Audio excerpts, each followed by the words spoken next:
सरवरा शाह करीमा दस्तगीरा अशरफा।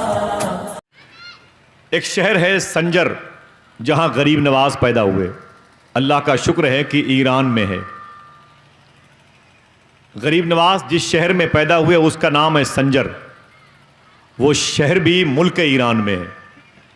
तारिकुल सल्तनत सरकार मखदूम अशरफ जहांगीर समनानी के चोचा शरीफ ये जिस शहर में पैदा हुए उस शहर का नाम है सिमनान। वो शहर भी मुल्क ईरान में है। सरकार मकनपुर शरीफ के पीर सरकार बायजीद बुस्तामी बुस्ताम में लेटे हुए हैं। ये शहर बुस्ताम जिस मुल्क में है उस मुल्क का नाम है ईरान। आपके इंतकाल के तकरीबन 38 साल के बाद एक अजीम बुजुर्ग पैदा हुए थे जिनकी बारगाह में बू अली सेना को सर टेकना पड़ा, जिनका नाम है शेख अबुल असर खिरकानी। ये खिरकान भी मुल्क ईरान में है। इसी मुल्क ईरान में एक शहर है जिसका नाम है इस्फहान। मुंबई शहर में वानखेड़े स्टेडियम के बगल में, मरियन लाइन के बगल में एक अजीम बुजुर्ग बैठे हुए हैं जिनको फाइनेंस मिनिस्टर कहा जाता है, मखदूम बहाउद्दीन शाह अस्फहानी। ये अस्फहान भी मुल्क ईरान में है। शहर इलाहाबाद के करीब में फतेहपुर के बीच में ख्वाजा कड़क अब्दाल शाह बहुत बड़े अपने वक्त के बुजुर्ग हैं। वो भी अस्फहान के रहने वाले थे। ये उलमा और मशाइख जानते हैं कि ये गुलिस्तां और बोस्ता के जो साहिब तालीफ है, मुसन्निफ है शेख सादी, मुल्क ईरान के शिराज में आराम कर रहे हैं। इसी मुल्क ईरान में एक शहर का नाम है जाम, जहां वो बुजुर्ग अहमद जाम बन के लेटे हुए हैं जो गौसे आजम के यहां शेर पर सवारी करके गए थे।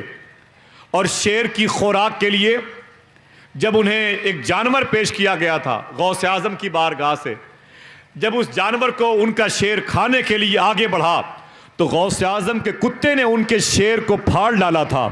वो बुजुर्ग अहमद जाम अभी भी मुल्क ईरान में आराम कर रहे हैं।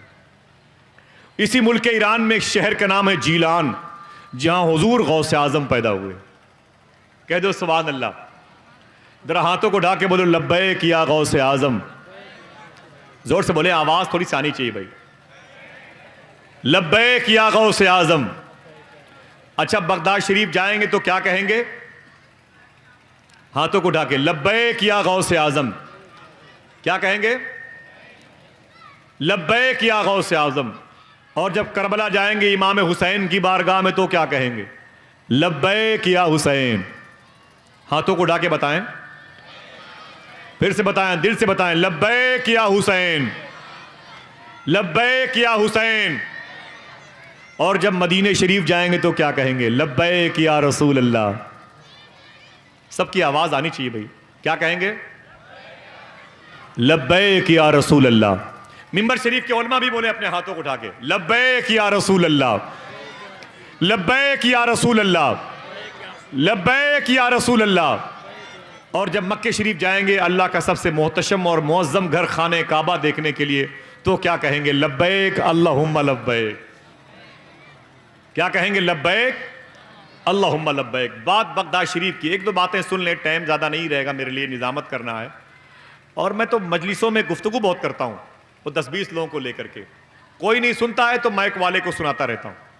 आप यकीन करें अशरफ भाई, मैं अगर घर पे रहता हूँ तो लोग मुझे घर से बांध के उठा ले जाते हैं, बोले आसिफ भाई बैठो यार, चल के गौस पाक की बातें करते हैं। पूरी पूरी रात निकल जाती है। पूरे 2 साल लॉकडाउन में मैंने लोगों के घरों पे दरवाज़ों पर बैठ बैठ के हुजूर गौस पाक की बातें की है, अल्हम्दुलिल्लाह। एक बात करता हूँ बगदाद शरीफ की, सुने। बगदाद शरीफ में एक बड़े बादशाह गुजरे हैं, उनके एक कैबिनेट मंत्री थे, वजीर थे, जिन्होंने अल्लाह के नबी सल्लल्लाहु अलैहि वसल्लम की मजलिस अपने घर में सजाई, हुजूर की मजलिस अपने घर में सजाई। जब हुजूर की मजलिस सज गई तो सुनने के लिए दूर दूर से बड़े बड़े लोग उनके महल में आने लगे, दूर दूर से लोग उनके महल में आने लगे। एक लड़की थी, वो कहती है मेरी माँ को पता चला कि इस महल में हुजूर के नाम की मजलिस सजी है तो मेरी माँ भी मुझे लेकर के झोपड़ी से निकली, उस महल के दरवाजे पर पहुंची। जब दरवाजे पर पहुंची तो वॉचमैन ने, दरबान ने, मेरी माँ बहनें सुने आप लोग, और जो बच्चियां, छोटी छोटी बच्चियां शोर कर रही उन्हें खामोश कर दें। सुने मेरे भाइयों, सुने, जरा मोहब्बत से कह दें लब्बैक या गौसे आजम। वो लड़की कहती है मेरी माँ भी मुझे लेकर झोपड़ी से निकली और उस महल के दरवाजे पर पहुंची। जब दरवाजे के करीब पहुंची तो वॉचमैन ने कहा, आप दोनों कहाँ जा रही हैं?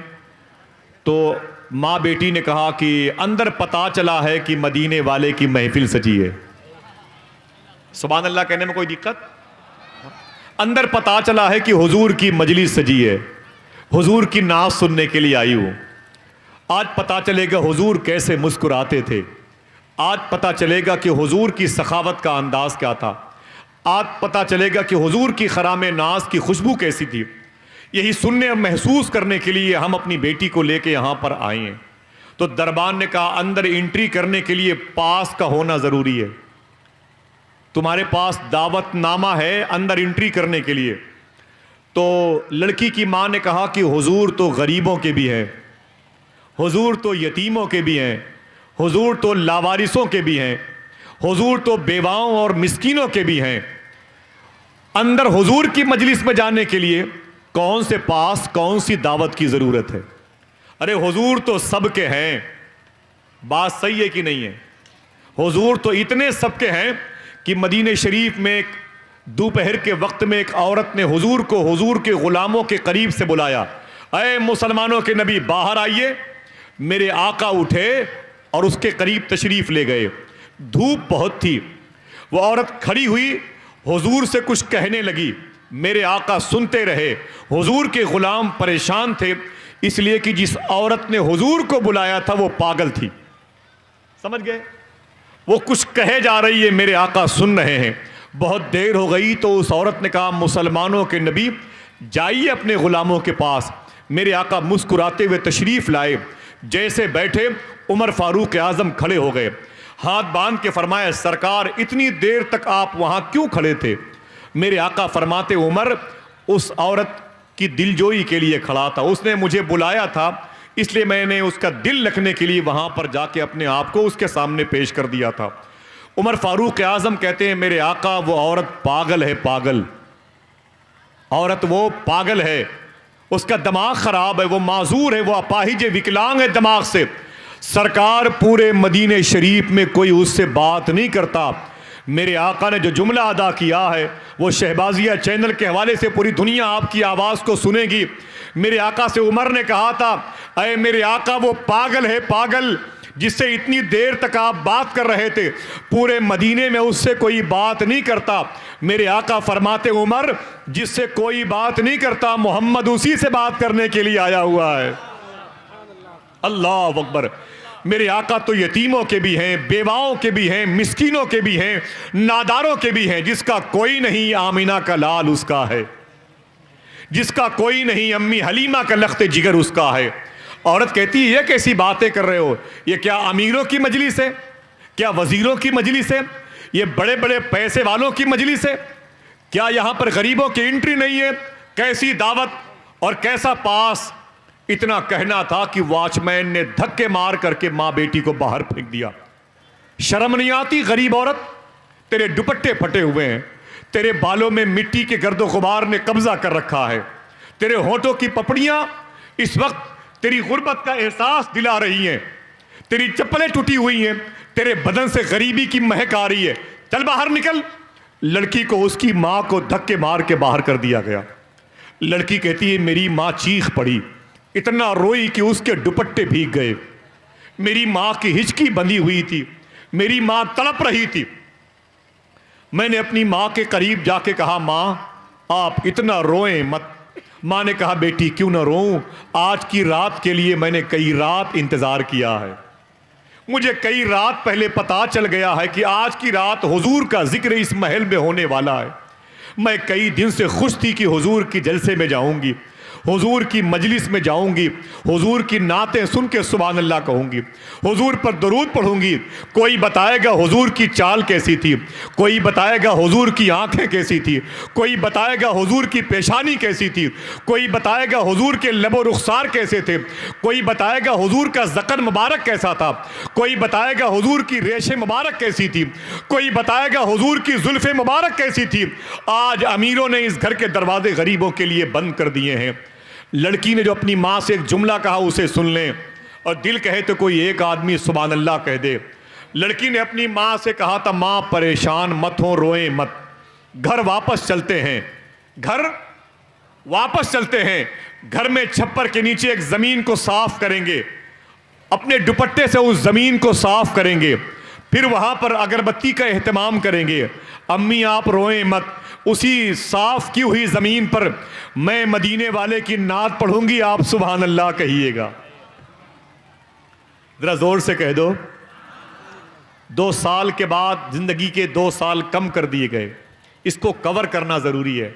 2 साल में आप तकरीबन 10 जलसों में शिरकत कर लेते, आज 10 जलसों में शिरकत करने वाली आवाज़ सुभान अल्लाह को बुलंद कर दो ताकि वो खला पुर हो जाए। ज़रा ज़ोर से कह दो सुभान अल्लाह। तवज्जो से मेरी बात को सुन लें, जहां मुझे ज़रूरत पड़ेगी मैं बताऊंगा आपको, वरना इतने अच्छे लोग सुन रहे हैं, अल्लाह सबकी समातों को कबूल फरमा ले। इधर से जाना आना बंद कर दें। माँ बहनें सुने गौर से, लड़की ने अपनी माँ से कहा मेरी माँ वापस चले, घर चल करके मैं नात पढ़ूंगी, आप बोले, जोर से बोले सुभान अल्लाह कहिएगा। माँ ने कहा ठीक है मेरी बेटी चल। लड़की अपनी माँ को लेके घर आई, उसने ज़मीन को साफ किया, खुशबू का एहतमाम किया, 2 जानू अदब के साथ बैठकर मदीने वाले की नात पढ़ने लगी। बोले सुभान अल्लाह, दिल से कहें सुभान अल्लाह। मेरे आका की नात पढ़ने लगी, सुभान अल्लाह, हुजूर का जिक्र करने लगी। माँ रोने लगी, इतना रोई कि दुपट्टे भीगते गए, उसके लिबास के दामन भीगते गए। जहां पर वो बैठी थी वो औरत, उस लड़की की माँ, वो जमीन भीगती चली गई। पूरे घर में रहमतो नूर की बारिश। माँ सुभान अल्लाह कहती है, बेटी हुजूर की नात पढ़ती है।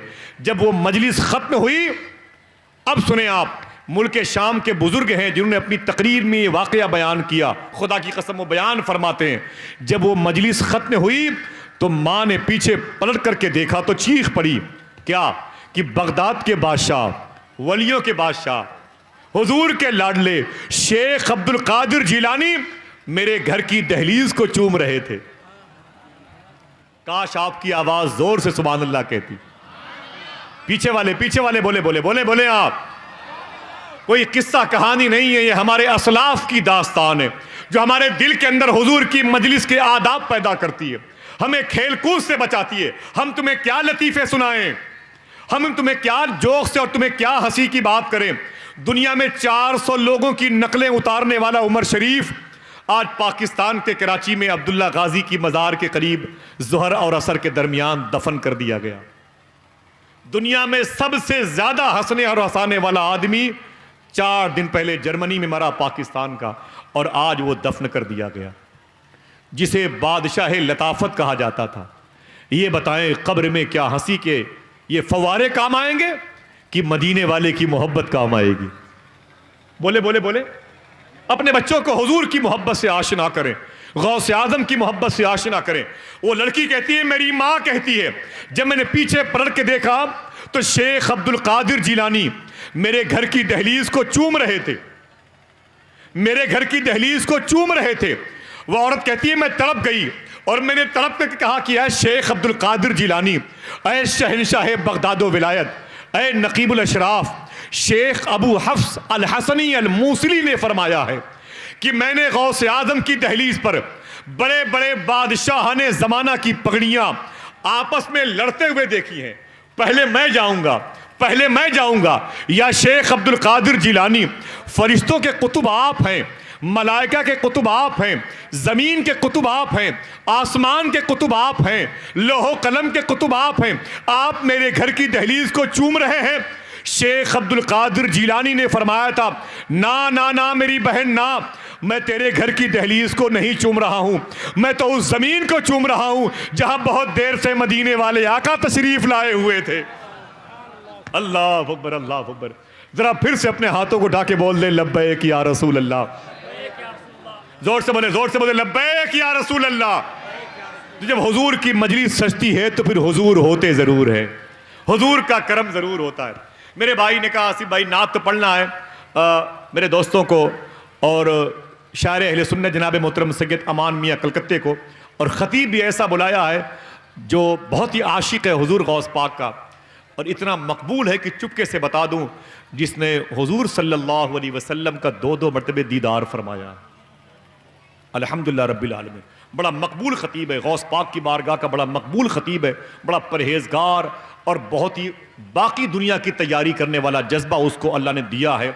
हुजूर के दरबार को बार बार देखता है, गौसे आज़म के दरबार को देख के आया है।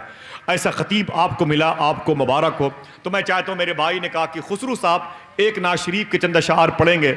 अब मेरे दोस्तों की ख्वाहिश है, अपना प्रोग्राम वो जिस तरीके से चाहें चलाएं, अगर उनका हुक्म है, उनकी ख्वाहिश है, तो मैं सना खान रसूल जनाब मोहतरम खुसरू साहब से गुजारिश करूँगा वो तशरीफ़ लाएँ और नात की या मनक़बत की जो फ़ज़ा है उसमें अपनी शिरकत को यकीनी बनाएँ। और सामईन से गुजारिश करता हूँ कि वो अपनी मोहब्बत का इजहार करें। ज़रा फिर से अपने हाथों को उठा के बोले लब्बैक या रसूल अल्लाह, लब्बैक या रसूल अल्लाह।